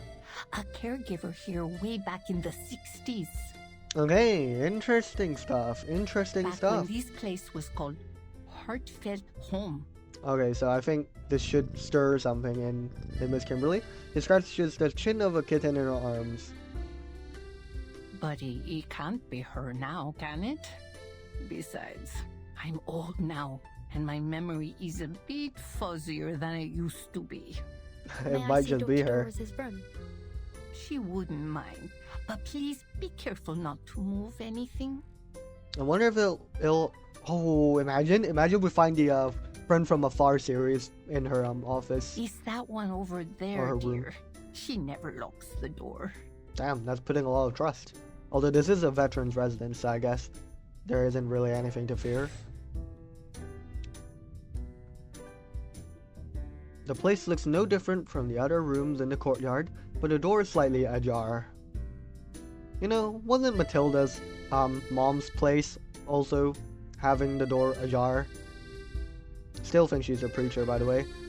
Green vines hang from the roof, and the weathered walls bear the passage of time. It's a simple little home. Kimberly stands by the door, a stray cat in her arms. She scratches its belly. How dare you scratch me? The cat leaps out of Kimberly's arms, grabs hold of one of the vines, and clambers over the wall of the veteran's residence. Get back here, you fluffy rapscallion! I'll have your tail, you hear me? This is so funny, watching Miss Kimberly rage at a flippin' cat. Oh, what happened? She's not as agile as she looks, or perhaps the kitten has made her soft. She fails to catch it, instead stumbling into the door, throwing it wide open and hitting the floor with a Do thud. be careful, Miss Kimberly. How did that happen? Oh no, she's crying. And how long have you been standing there? Just a little while. Funny. I've never thought to open a door like that before. Come along. Let's take a peek inside. Let's take a peek. The secrets of the universe must lie in this room. Okay, looks like a pretty chill room, to be honest. It's a rather ordinary guest room. Oh, that's a strange chair. Except there's a peculiar white marble chair sitting by the window. It has a red button on the armrest. Yeah, this is like the most suspicious thing I've ever seen in my life. Like, what? What could this possibly be? It's like some storm surviving chair? Probably not, because Dr. Doris moves around a lot in it. She could bring the chair with her everywhere she goes, I guess. Yeah, this is so jarring. What is this? The marble feels familiar, but no memories come to mind. Odd how they both have some kind of familiarity with this place. What's this red button on the chair? I would not press it. I would not press it. But I feel like what you do is you sit on it and then press that button, and then something happens. The button seems totally out of place, as if daring someone to press it.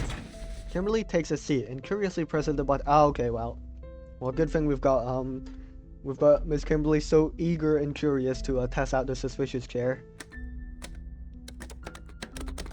Okay, she's spamming the button. It doesn't do anything. Despite her fervent pressing, nothing happens. Frustrated, she swings her legs over the other side of the chair. Good for nothing. Okay, I'm surprised nothing happened, but also, like, that's very brave of you, Miss Kimberly. I definitely would not have done that. A tasteless decoration. No one knows why this chair is in the doctor's room. But pressing the button didn't trigger an explosion or anything of the like. It's simply a functionless, harmless little contraption. On the other side of the room, the doctor's desk holds a stack of manuscripts. Oh, Friends from Afar? These must be articles that she hasn't sent out yet. Notes on the districts of Sao Paulo, records of arcanists in the favelas, investigations into plantation economies in northeastern Brazil. She's a good woman. And her room smells like a good woman's room. What does that even mean? You don't find many of those around these days. What makes you say so? Well, firstly, she did save your life. And secondly, it's hard to explain. Good people have a smell. A pleasant one. My nose has never been wrong. Okay, we're sniffing people. That's based. Burton. Oh. We'll bring her home safely. Yeah, we will. We'll rescue her from the Apostles' Brotherhood. Surely there's something. Typewriter seems like it's seen a lot of use. Indeed it has. Come on, there must be something that can fill Verton in on the identity of Dr. Doris. Do you see any drafts? Any samples? I can't say. I'm not very familiar with these things. Take a look. She signed something here. Oh. But I thought her name was Doris. Now, the question is the name going to be Besmert? Because I don't think Verton would know the name Besmert. And I don't think it will be Marta. Unless her name's also Marta? I don't know. There's a single word written at the bottom of the manuscript. Erd. Oh wait, yeah, it could just be Erd, innit? Okay, there's no way it's it's... Okay, it is Erd. Okay, it is Erd. Erd. Yep, that's what I thought. To be honest. Oh my god, Verton's having a crazy realization. I mean, there wasn't any complete evidence that said that Dr. Doris was Erd, but, I mean, everything was aligning so perfectly. And she was our best shot, and we were right. She is Erd. Crazy stuff. Mariana! Oh. Who's that? A familiar voice echoes from outside. And why are we calling out for Mariana? Wasn't she outside earlier? Alright, to be continued. Okay, someone's looking for, Mariana. Don't know why.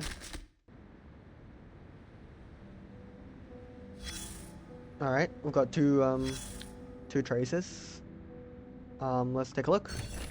Wall of Gratitude. There's a secret group in the world that does good deeds in silence. Let's list all its members on this wall. Okay, let's appreciate this kindness. To Mr. Marble. But I do wonder what that chair is supposed to be. Maybe it's like a storm survival device or something.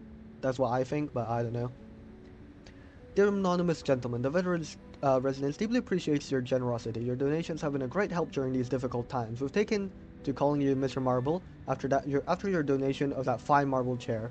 I assume Marble holds some special significance for you. If you happen to see this letter, we hope that you will one day soon come through the door and accept our thanks and hospitality. I'm sure you'll be pleased and comforted by the heartwarming sights inside the home you've so long supported, and we'd love to hear the story behind the large red button you've placed on your gifted chair. Okay, so they don't know what's up with that chair either. Interesting. And we've got a little path to the past. Those pristine wings, however, could never ever fly across the riverbank. Oh. This is too abstract for me, man.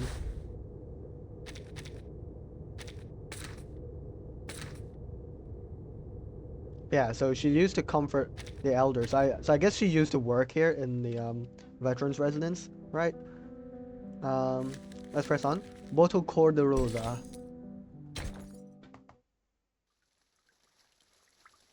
And I guess we'll do one more after this part, maybe? I think that would be reasonable.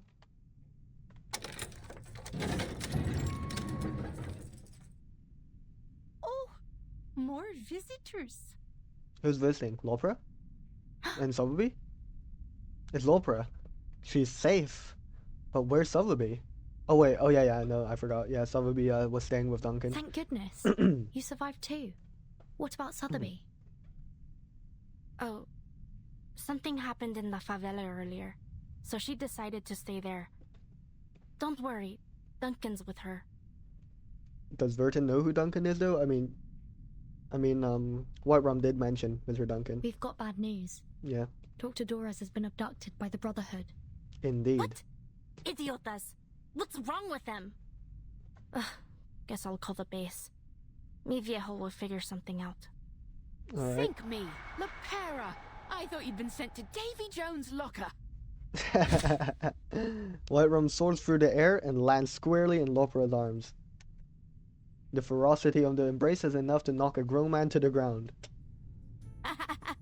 Why did you think that? I'm tougher than the stubble on the chins of the old geezers here. I'm like you, a ship that'll never sink.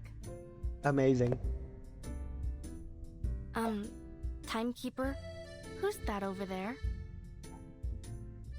Oh, Miss Kimberly. Miss Kimberly is peeking out through the doorway, only a sliver of her face showing through the gap. Oh shoot. Wait, I just realized. Yeah, no. Lopra led the mission that captured Miss Kimberly. Oh shoot. We might be cooked. Cause Vertin doesn't know that Miss Kimberly was the one she freed. That Vertin freed from breaking the seal on the array on the tower. Kimberly? Did mi viejo let you go?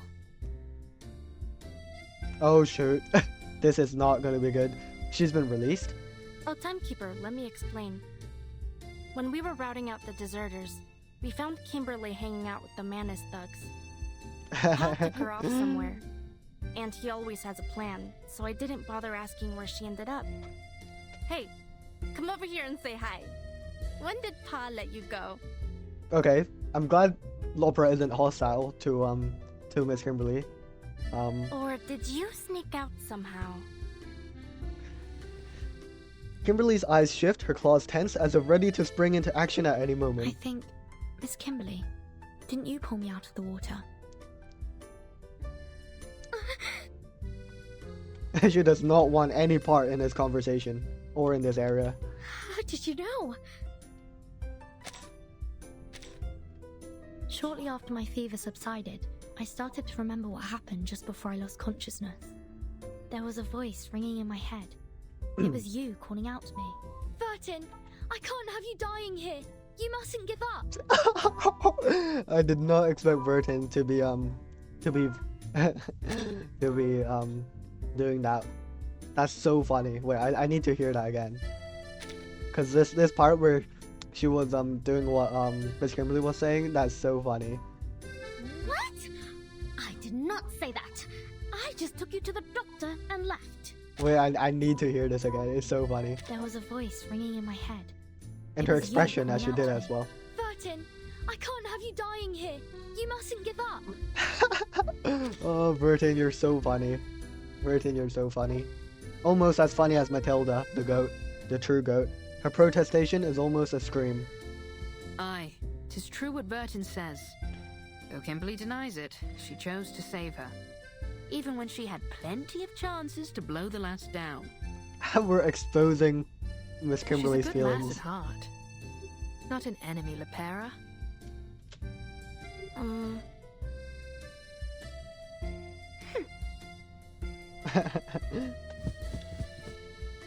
Lopra lowers her guard, offering a friendly wave to Kimberly. Kimberly cautiously steps out of the doorway, but maintains some distance between the two of them. Lopra looks at her new friend. Her attire has given her a totally different appearance. After a brief pause, Lopra smiles at her. You have to understand, it's pretty hard not to suspect someone who hangs around with the Manus. That is true. Anyway, We I hate guess the that must Manus. have been some kind of misunderstanding. Back then, I didn't have time to... In any case, I'm sorry, Kimberly. Amazing. I'm just scared that Moldir is gonna roll up, and she's gonna start doing things and bringing Miss Kimberly back. Hopefully we can resolve this. Lopra extends a hand in a gesture of peace, but Kimberly hesitates, her claws tensing once again. It's fine. But don't think I'll forgive you so easily. Speaking of the Manus and the Brotherhood, I never quite understood what they were trying to do. I don't blame you. I still don't really get it either. So you're really not in the same boat as them? A sudden yet perfectly reasonable question. Of course not! I don't have a boat! No, I mean, I'm not in any boat with anyone! I found my... Yeah, she's still looking for it. She's been looking for it for like two patches. She looks around as if she's forgotten something but finds nothing. Listen, I don't know who it is you're looking for, but it's not me. I've already told you everything I know. If I'm not welcome here, I'll get out of your way. Damn, you don't have to do that, Just- Miss Kimberly. Please, don't take me back to the place. Oh, I don't want to see that thing ever again. oh, what thing did she see?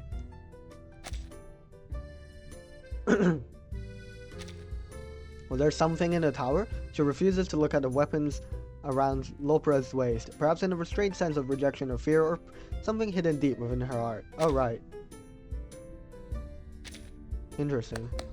All right, girls. If you want to have a chat, at least take a seat first. Yeah, why not take a seat in a marble chair with a big red button on the right side for some It strange simply reason? won't do to have you all standing around the entrance like this. I do wonder who Mr. Marble is then. The person who donated the chair.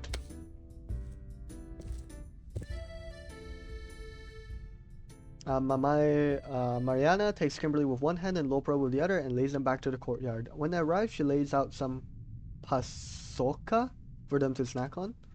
Eating candy is bad for your teeth, Bobo. Oh, I'm much too old to worry about that. When you reach my age and just waking up each day is a blessing, you'll eat whatever you want too. Mamai Mariana, could I have a word with you, please? I have some questions about Mr. Duncan. Oh, okay. Oh, Duncan. What kind of trouble has he stirred up now? All right then. Why don't we head inside and give those two some space? And Lopera, apologize to that poor girl properly. You hear? Okay. Alright. Cool. We resolved that quite nicely. Every lost friend is worth remembering. Mi viejo released you, which means you can't be trusted. She kind of escaped, but we're not going to talk about that. And you saved Verton's life too. I guess I shouldn't have been so hostile towards you. Here, have a drink. As a token of my apology. That's cute. She hands her a warm cup of something dark. It has a rich smell. Salvadoran coffee. Great if you need to pull an all-nighter. Kimberly raises the cup to her mouth with both hands and curiously sticks her tongue into the liquid. It's bitter! So bitter! For real. I don't drink coffee either. Yep. Bitter like the old days. Nah. The old days are always good, as they say. Lopra falls silent for a while. Kimberly glances at the gun around Lopra's waist. We don't like guns, You do we? know, back in Colombia, my father did horrible things to his plantation workers. Well, my biological father. Not Igor. Lopra looks off into the sky and laughs resignedly. It's as if she just spoke of a stranger rather than her flesh and blood. He said, "No, that's not the sound of gunfire outside. The workers are setting off fireworks. Bro is They're lying. celebrating." Bro is lying so hard. But they weren't fireworks. He betrayed his workers. His compatriots. It wasn't a celebration. It was a massacre.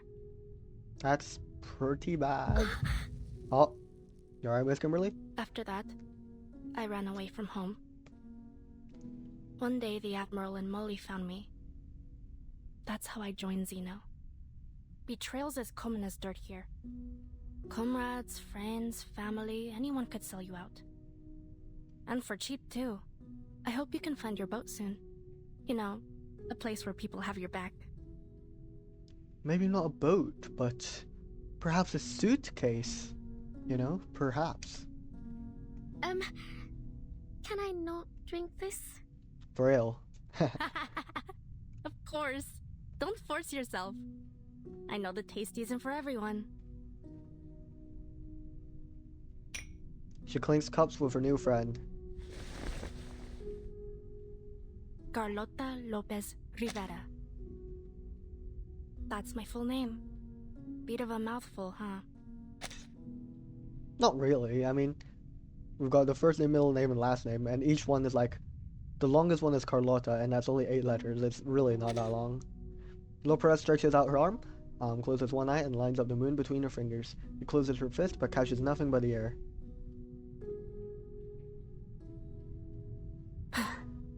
I wanted to erase it from my profile. From everywhere, to be honest. But mi viejo disapproved. Okay. She fiddles with her fingers, her eyes lingering on that unattainable celestial body. Molly agreed with him.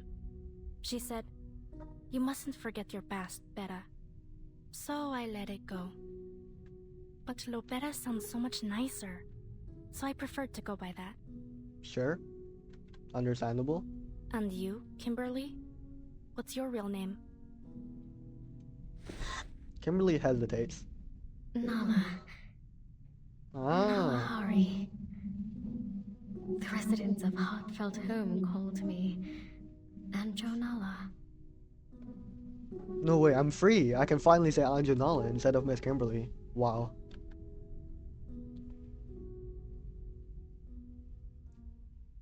That's nice.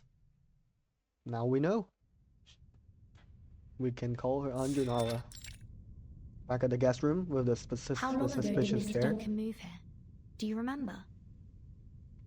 It must have been 5, maybe 6 years ago. I'm not entirely sure. I wonder what Virgil's trying to query about Mr. Duncan here. Maybe she's still thinking about like the Mr. Carlos thing. But yeah, she doesn't know that was resolved, right? 5 or 6 years ago, nowhere near the 20s. What's going on? Do you have any photos of him? Mariana nods and pulls a photograph from the storage room. We do have one, but he's been gathering dust for years. Let me see. Here. This is him.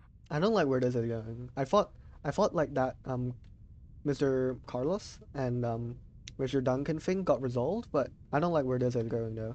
If there's some way that the actual Mr. Carlos somehow found his way into like Mr. Duncan, or Mr. Duncan found his way into 1920s, that is very concerning. Oh yeah, it's this picture again. We saw that at the Xeno base. She points to the man who looks like Mr. Carson. Oh wait, it's not Mr. Carlos. Oh my god, I'm sorry, I suck with names. Yeah, okay, it's Mr. Carson. My bad. I know a gentleman who looked just like him. Yeah, so Vertin is asking about this again. She doesn't know, probably resolve this, kind of. His name was Carson. Did Mr. Duncan ever go by that name? The old woman blows the dust off the frame. No, not that any of us are aware of anyway. And I've known him since I was a medic in the army. Back then, people called him Duncan the Dauntless, or the all-powerful Duncan. I never once heard Carson or anything of the like. Okay. Sorry I couldn't be of more help, minha querida. Okay, maybe we are looking too deep into this. Maybe there is no connection between Mr. Carson and Mr. Duncan. Maybe.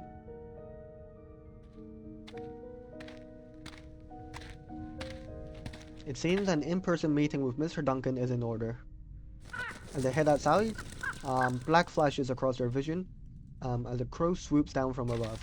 It releases a letter clutched in its claws. Oh, who's sending us a letter? The crow perches nearby as the letter flutters down and lands at their feet. The old woman picks it up and breaks the seal. Oh dear, this looks like bad news. Oh, it might be the Apostle Brotherhood. Yeah. And they're talking about Dr. Doris, maybe?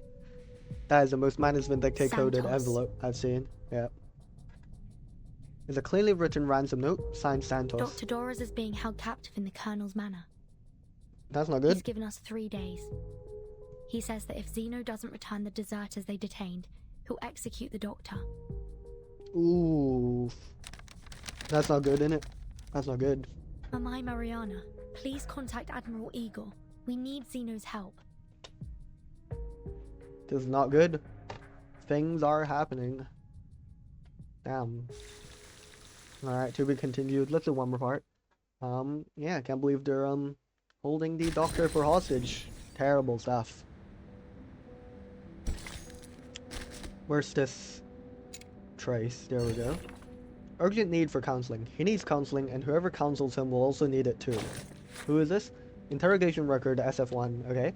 Go over the recording of the interrogation of a member in the Order of Enlightenment that occurred in San Francisco. Next, you will need to answer a few simple questions. This Order of Enlightenment is just another front for Manus Vindicate, correct? Ask whatever you like. I'm not going to tell you anything, Foundation Lapdog. Please calm down. This doesn't have to be a hostile interrogation, but your answers here will influence our assessment of you. You know Arcana is dead, right? Ignorant fool. The Guiding One's fate is always in her own hands. She chose a temporary death to suffer for us. One day she will return like an angel, and we'll be reunited. We will once again become one, returning to that glorious age. Okay, yeah, so it seems they believe that Arcana is going to find a way back. That's pretty crazy. And I guess she is a sufferer. I've no intention of arguing with you. You're sweating profusely. Do you need some water? I won't drink anything you give me. Alright, let's finish this quickly so you can return to your room and rest. Can you tell me who your current leader is? Is it Forget-Me-Not? Or the former school of Peyron Arcana Sophia? Or someone else? How dare you call the preacher by her name? Oh. Oh, Sophia is the preacher. My bad. You may go now. Please notify the next person. Never mind. I'll call them myself.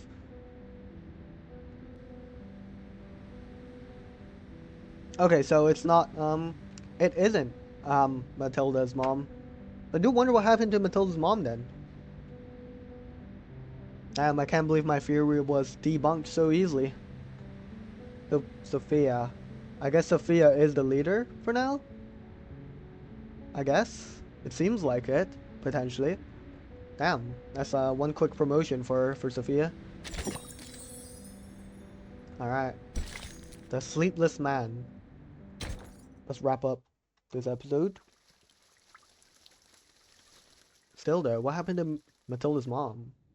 I still feel like she joined Manus, or Manus did something to her or something. Back to Igor's office. Admiral Igor rarely makes calls to Xeno headquarters, but the situation has become desperate. Ah, Igor. How are things in San Paulo? Things are not good, mate. Worse than expected. I have a small number of troops with me, but not enough to deal with the situation. Things have gotten out of hand. At least one of the Apostles' Brotherhood leaders has pledged allegiance to the Manus. How's that out of hand? Like, the Brotherhood is literally the Manus, no? Whatever. Brotherhood. These new gangs just keep popping up. Yeah, literally. It's like cutting down sugarcane. Before you know it, another one's grown in its place. Carlos has been murdered by his own subordinates. Even now, some of the deserters are with the Brotherhood. That's not good. This news is met with a prolonged silence. Did you catch them? Some have already been executed. The rest will be transferred to headquarters for interrogation. Alright. Good. What assistance do you require, comrade? An army. A reliable one. An army? I'm afraid that's not possible. We simply don't have the men to spare. You never do. There's never enough people. It's very annoying. It doesn't need to be large. Just dispatch my Sentinel unit from Buenos Aires to São Paulo. Oh, okay. He's got a Sentinel unit. A loyal army led by the children he raised himself, composed of orphans of war born into Xeno's cause. Or, at the very least, Saint-Trémy. That is not what he said. That says Ptolemy. But he said like Ptolemy or something. Who is that? Is that a person that we're gonna meet? Ptolemy? Yeah, Ptolemy. Ah, one of your orphan children. That seems like a feasible solution. Okay, we are hyping Ptolemy, and I don't know who that is. Who is it? Yes. His parents died fighting for Xeno. All my children are loyal to a fault. Alright, let's see this Ptolemy Officer then. Carlos was shot in the head by one of his own men in this very office.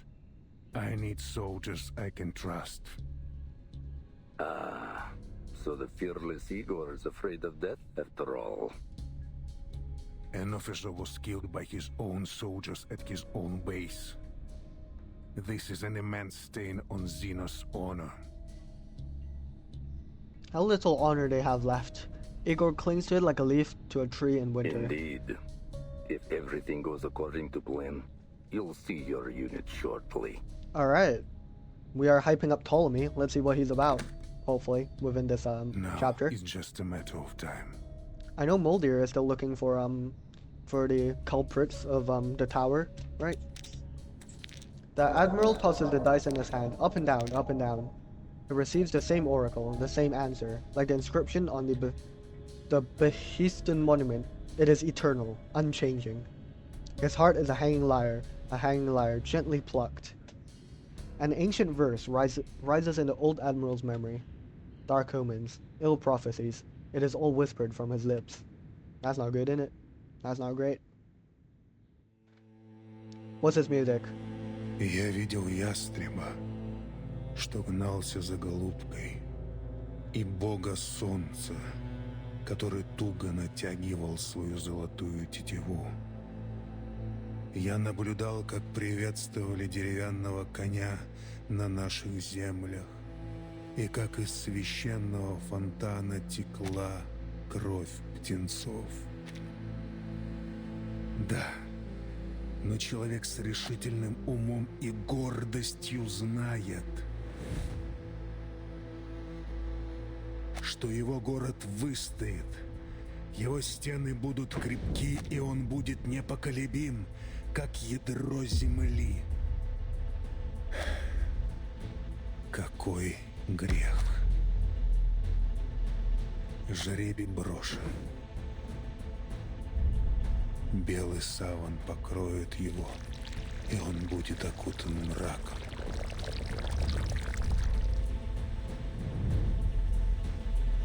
One. That's not good, innit? Oh my god. Это все для светлого будущего. Bro, this die might be rigged, guys. Лучшее будущее для всех. What is this triangle prism?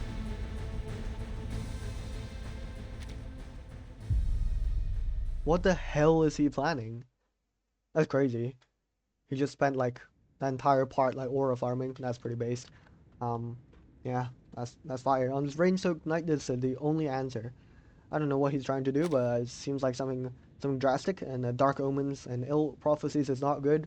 Also, rolling that many ones, like, come on now, that's like some terrible luck. Admiral. Moldir! Oh my god, she's so awesome. Come in.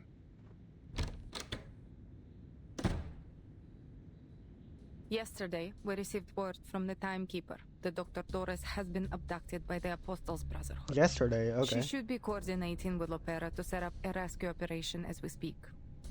Amazing. She breathes a sigh of relief. The doctor may have been abducted, but at least the Timekeeper is safe.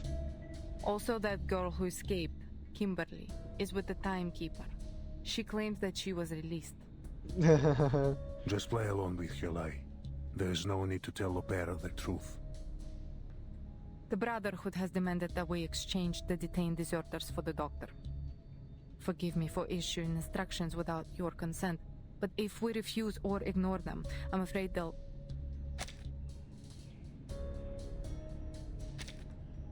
They'll execute the doctor. Yep. He knows full well the ways of these thugs. What arrangements did you make? Come on, Moldir.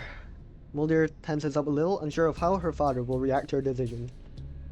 I told the Timekeeper that Xeno reinforcements would meet her at the veteran's residence. Since Lopera is familiar with the place, I also asked her to scout out the rendezvous location.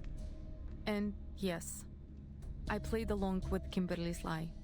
I assumed you would have done the same, Father. Amazing. Very good. Peak gameplay from Moldir. While the Admiral refused to talk to anyone last night, his daughter had been modeling her actions after him. Your squad will soon arrive. take them to Lopera at the rendezvous point and bring the doctor back. I just hope they don't try anything with Miss Kimberly. A squad.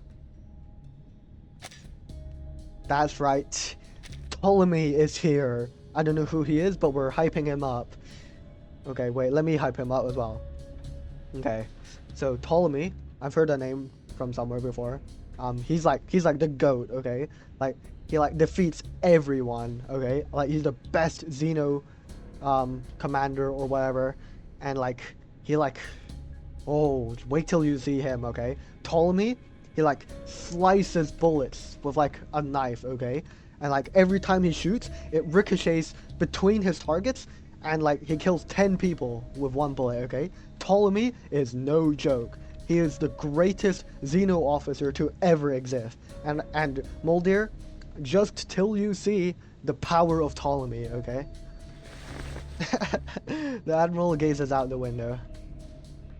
He scans the barren fort, the weathered stone, and the vines slowly wearing away at the walls. How did this come to be? I have spoken with headquarters. All going well. Ptolemy and the unit will arrive soon. Ptolemy, let's see what's up. Moldir's body relaxes a little, and a smile grows on her face. I see. I can hardly remember the last time we were all together. Her smile turns bittersweet. Your father died in Abadan. In a war he had no obligation to fight in. So, why are we talking about this all of a sudden? It's far more glorious to die in the throes of battle than to wither away on a sick bed. He made an honorable sacrifice. Okay. How shameful that we would tarnish his honor. We would? Why? Honor is a thing easily stained. Let's begin with that young pilot, Lilia. Tell me, what do you think of her? She's very cool. She's well trained, experienced, a straight shooter, similar to Lopera in many ways. Yeah, I thought so. She's a true Slav, just like my brothers and sisters back home. Stubborn, loyal, brave, and as unshakable as a frozen Siberian earth. I suppose she's luckier than Lopera, not destined to become a traitor like her. Wait, what? Wait, what are we saying? Why is Lopera destined to be a traitor? Oh, right, because that's like Lopera's father, right? I guess. I don't know why we're like saying that like the children will follow the footsteps of their parents, though. Lopera is still a child, really. The Admiral closes his eyes as he remembers those who fought beside him. So many lives have been lost. In wars. In the storm. They have all been enshrined in the Hall of Merit at headquarters. What do you think Lopera will do? She's your child, just like me. I think she will stand with us. Okay, now that they've sown the seeds of doubt, now I'm starting to doubt. Will Lopera stand with Xeno? He smirks. You think? Do you? Okay, why are we discussing Lopera's like potential traitorous actions that hasn't happened? She's not important. Oh damn. Here. That's a bit rude. Look at this. That's a bit mean to Lopera. Where are we looking at? Oh, the Manus mask. An invitation. I will not wear it. Oh, the Manus invited Igor to join the Nor Manus. will That's you. crazy. I promise you, not one of us will wear this thing. Damn. Understandable. I mean, that thing looks hideous anyways. The Preacher has given us a gift and shared with us an oracle. Yeah. That's why I thought it was Matilda's mom. I didn't know that Sophia has the power of oracle, of telling oracles. Like, how was I supposed to know? But yeah, I can't believe that Sophia is like the leader of Manus right now. That is crazy. I wonder if she'll have a different outfit, or she'll still be slaying that crazy fit That was awesome. We will bring her something in return. Like what? Like the heads of her people or something? The head of Santos? Oh, this prism, yeah, he was looking at this prism. What was this prism? Fire and brimstone rained down from heaven. Yet among the ruins were recovered the remnants of a miracle. Wait, fire and brimstone rained down from... The remnants of a miracle? What do you mean a miracle? Is this like the ashes of like Arcana or something? A miracle that is living, breathing, and growing. No way, it's actually Arcana. Wait, we might be I joking. can sense their life force. I can hear their whispers from within these ashes. No way, Arcana. No way. A lucid dream, a living death, a perished immortality. Moldir. They are invincible. Oh shit. Rather than endlessly throwing Jan Soder's lives to the white stone house, I choose to stand with the true future.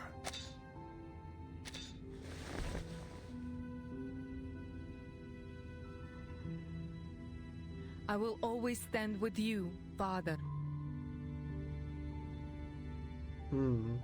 I wonder how this would go though. Cause we were having some ill omens while Mr. Igor was aura farming, so I don't know how it'll go. Alright, cool. Okay, we've got a listening thing. Let's listen. The gambling game's been set up in a place unfamiliar to you. Soon, you'll be invited to join the table as well. That's great.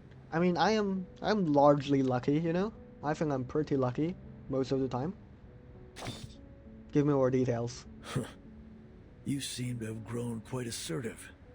But remember this. As a newcomer to the table, you have no privilege to make demands or probe for information unless you're looking to be targeted and isolated. You have to lose a few rounds. Pay your entry fee. Only then can you start to learn the secrets of those at the table. The players' backgrounds, the dealers' habits, and the truth behind the highest stakes gambler. It's baffling to me. Why would anyone travel halfway across the world just to throw away their money? I don't know. Honestly, I don't know. They're seeking victory. That was a rhetorical question. Oh, great. But thanks for answering. You're welcome, man. You're right. The allure of winning is irresistible, even in a game of chance. Everyone loves to win. People blow on the dice, clutch a rabbit's foot, or murmur a prayer, foolishly believing they can sway the outcome. Of course we can, because in reality, we can control the result of gambling. If we tell ourselves enough times that we're influencing the outcome, then it must come true, right? Also, I don't know what this thing about the rabbit's foot and being lucky is. I don't know why a rabbit's foot would be lucky. How deluded. It's pathetic. Nonetheless, it's a fair game. Or is it? Oh, yeah. Quite the opposite. Exactly. The odds are rarely equal. Your opponents could have any number of advantages stuffed up their sleeves. A larger stack of chips, easier winning conditions, or even the power to change the rules. Want a fair game? You've got to fight for it. By any means necessary. We are talking about gambling, right? Okay, no, I think we're using gambling as a metaphor here. The white suits always play it safe, carefully hedging their bets, while the black robes plot to overturn the table. Well, sounds a bit like Manus, isn't it? Clever countermeasures. Clever? More like cretinous and atrocious. Once the table's flipped, there'll be nothing but chaos. Who would bother to set it right again? No one. Alright. Interesting insights into the gambling situation. Yeah, alright. That'll be it for today. I still don't know how many parts this chapter is, so I don't know how long the next episode will be. Regardless, yeah, lots of stuff happened this episode. Vertin and Anjonala now. Vertin and Anjonala rolled up to the shores of the favela We met Dr. Doris and White Rum. Unfortunately, Vertin was completely unconscious during the entire interaction up until Dr. Doris got kidnapped by the Manus. Sorry, not the Manus, the Apostles Brotherhood. And yeah, and now Santos is seeking that we deliver the traitors at Xeno in exchange for the Doctor. Otherwise, they'll kill her, which is terrible. Why would they do that? We also had a suspicious white chair in the in Dr. Doris's room with you know, the marble chair and the big red button. Don't know what that's about. I feel like that's a bit suspicious. Might have something to do with surviving the storm. Not sure. We also learned that Dr. Doris still has some memory or recollection, maybe just from the papers she wrote or something. That she is aware of the previous Friend from Afar series that she's done. So that means she has survived storms, it seems. It seems to me she has survived storms, but it seems like she's losing memory every time she does so, or something. Something of the like, maybe? Because she didn't recognize Vertin, and Vertin was unconscious, so she couldn't recognize Dr. Doris. But yeah, we've got complete, concrete confirmation that Dr. Doris is Erd, because she signed one of her papers or something. So that was crazy. Yeah, Duncan and Miss Sotheby are planning to defeat the Apostles Brotherhood alongside, you know, Vertin, Moldir, Igor, maybe Anjanala, Lopra, Moldir, Igor. I already said their names, didn't I? But yeah, no, everyone's like banding up to stop the Apostles Brotherhood, and we keep connecting because it's a new day, which is good because it's actually a new month. So I'm actually gonna go get my 10 pulls and maybe get Nautica is her name, right? I don't know how to We say always it. feel most at home in the water. What is this? It's like artifice of a 6-star character.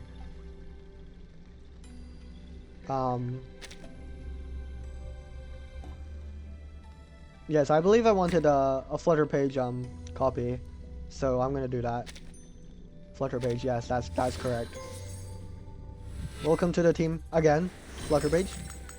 Hello, call me Flutterpage. Alright, cool. We get some rewards. That's cool. But yeah, I should be able to reach Soft Pity today. So I'll do that. But yeah, very exciting. Yeah, we get 2 rounds of continuous action now, so that's peak. But yeah, very lore heavy. Lots of stuff. We also learned that, you know, Anjanala used to work at the veterans residence, and she is still searching for that robot.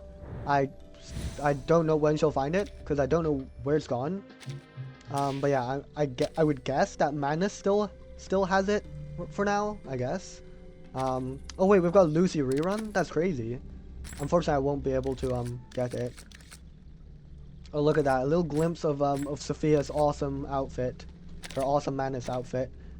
I hope we can, I originally hoped that we could, you know, bring her back to the good side, you know, but, she's the preacher, yeah, she's the preacher, and she's the leader of Manus Vindicte now, apparently, so that's not ideal, innit? But yeah, let's get our temple, and let's do some gambling. We were just talking about gambling, so, yeah. We do not hit just yet, but we, okay, we've got 2 more pulls in us, so let's see. Will I get that 61 or 62? Hopefully. But then we have to win a 50-50 in it. Hopefully we're lucky, you know? Nope. Welcome to Maybe 62. Maybe 62, you know? Oh! Okay. Guys, am I lucky? Am I gonna win a 50-50? Let's see. I don't even know what a Flatus Nautica is. Oh wait, no, she's like the dark one. I don't think I own a 6-star character that is like that dark a Flatus. Wait, do I even have one that's like intelligence? Oh yeah, the dark one's called Spirit, right? Let's see. Can I win 50-50? What is this? That's insane. Wow. Well, we are lucky after all. Whoa. Is this one of your waypoints? Yeah, now... It has plenty of Okay, space, my bad. doesn't it? And it's well equipped too. Oh, you don't happen to have any hardtack, do you? I only need one. She's just really enough good. to get me going again. She's got a lot to say. Welcome to the team, Nautica. Yeah, she is Spirit. Yeah, cool. Yeah, we are lucky with the last pull we had on us. I probably will be saving from this point on. I don't think it's wise to just to be continuously on like 0 pulls and like spending every single pull I own. But yeah, welcome to the team, Nautica. I don't think I have any team comp for her, so that's really hilarious. But yeah, welcome to the team. You're setting off again, right? I'll probably And upgrade you'd her like me regardless. to travel with you too? Yeah, I never have these. Wait, what? Wait, why she got 2 of these? 2 of these? Doesn't like 1 exist for? Oh, interesting. Yeah, I guess that just betrays that I've never had a I've never upgraded a spirit or intelligence character. Okay, Ulrich is spirit, but let's see, is there any 6-star that I have that is spirit or exactly? I don't. It's just Ulrich and Nautica now. That's so funny. But yeah, I didn't realize that there weren't like spirit and intelligence like those like resources. So that's why I got confused when you had to get like both beast and plant thingies. But yeah, regardless, that's that. Looks like we won the dice game after all. So yeah, gotta enjoy luck, you know. Yeah, thank you all very much for watching. Next time we will maybe be wrapping up chapter 8. I don't know how many parts it has, but yeah. I'll see you guys next time. Bye bye.